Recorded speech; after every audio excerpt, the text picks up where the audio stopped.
Growing demand for fish and other seafood is rapidly changing the fishing and aquaculture sector. Consumption is expected to rise, driven mainly by fast-paced increase in population.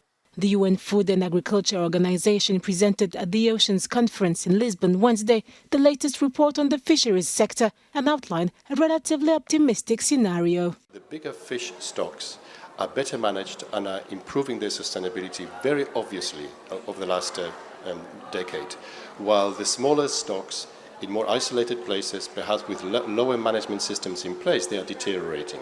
So we have to make sure that 100% of stocks, of fish stocks in lakes, rivers and oceans are under management, because we know that management works, but this is a big ask. The ambition is more difficult to achieve in less wealthy countries in which fisheries operate on a smaller scale.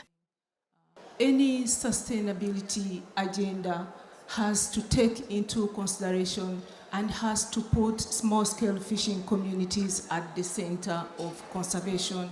And it needs to take into consideration the social, the cultural, and the economic components of these fishing communities so that our measures are effective, but also we can share the equitable benefits from sustaining these resources.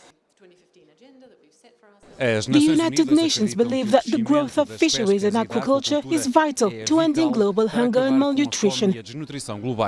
But greater regulation and transformation are needed in the sector so that resources are not depleted in the oceans.